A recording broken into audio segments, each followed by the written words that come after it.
ഒരു ഗൃഹവൈദ്യം എന്ന നിലയിൽ നമുക്ക് വീട്ടിൽ വാങ്ങിച്ചു വെക്കാൻ പറ്റിയൊരു മരുന്നാണ് ഹിങ്കുവ ജാതി. ഹിങ്കു എന്ന് പറഞ്ഞിട്ടുണ്ടെങ്കിൽ നമ്മുടെ കായമാണ്, വജ എന്ന് പറഞ്ഞ വയമ്പും. ബാക്കി അനേകം ഔഷധങ്ങൾ കൂടിയിട്ട് മിക്സ് ചെയ്തിട്ടുള്ള പൊടിയാണ് ഹിങ്കുവ ജാതി ചൂർണം. ഇത് വളരെ ബെനിഫിഷ്യൽ ആണ്. എന്താണ് ഇതിന്റെ ഗുണങ്ങൾ എന്ന് നോക്കാം. ആയുർവേദത്തിൽ ഹിങ്കോജാതി ചൂർണത്തെ നമ്മൾ ദീപനായിട്ടും പാചനായിട്ടും രുചിയായിട്ടും വാതാനുലോമനൊക്കെ ആയിട്ട് പറയാറുണ്ട്. എന്താണ് ഇതെന്ന് വെച്ചിട്ടുണ്ടെങ്കിൽ, ദീപനം എന്ന് പറഞ്ഞിട്ടുണ്ടെങ്കിൽ നമ്മുടെ അഗ്നിനെ കൂട്ടുക, നമ്മുടെ ജഠരാഗ്നി. നമ്മൾ എന്ത് ഭക്ഷണം കഴിച്ചാലും അത് ദഹിക്കണമല്ലോ, ആ ഒരു അഗ്നിനെ കൂട്ടുന്നതിനാണ് ദീപനം എന്ന് പറയുന്നത്.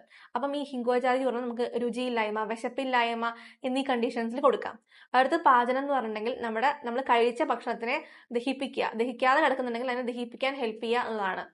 അതായത് നമ്മൾ എന്തെങ്കിലും ഹെവി ആയിട്ടുള്ള ആഹാരം കഴിച്ചാൽ നമുക്ക് വയറ് വീർത്ത് കിട്ടുക, ഗ്യാസിന്റെ പ്രശ്നം ഉണ്ടാവുക, അല്ലെങ്കിൽ നമുക്ക് വയറ് വല്ലാതെ ബുദ്ധിമുട്ട്, അസ്വസ്ഥതകൾ അനുഭവപ്പെടുക എന്നീ പ്രശ്നങ്ങൾക്കൊക്കെ നമുക്ക് ഹിങ്കോജാതി ചൂർണം കഴിക്കാവുന്നതാണ്.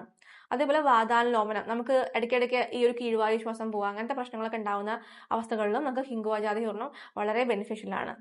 അപ്പം ഇത് എങ്ങനെ കഴിക്കേണ്ടതെന്ന് വെച്ചിട്ടുണ്ടെങ്കിൽ ഒരു 3 to 5 grams ഇളം ചൂടുവെള്ളത്തിൽ നമ്മൾ മിക്സ് ചെയ്തിട്ട് കഴിക്കാം.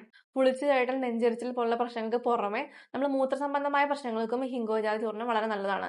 അതായത് മൂത്രം ഒഴിക്കുമ്പോൾ കഠിനമായിട്ടുള്ള ഒരു നീറ്റലോ അല്ലെങ്കിൽ ഒരു പുകച്ചിൽ വേദന, അങ്ങനത്തെ അവസ്ഥകളൊക്കെ ഉണ്ടെങ്കിൽ നമുക്ക് ഹിങ്കോജാതി ചൂർണം ഒരു ശീലാക്കി കഴിഞ്ഞാൽ അതിനും നല്ലൊരു ആശ്വാസം ലഭിക്കാറുണ്ട്.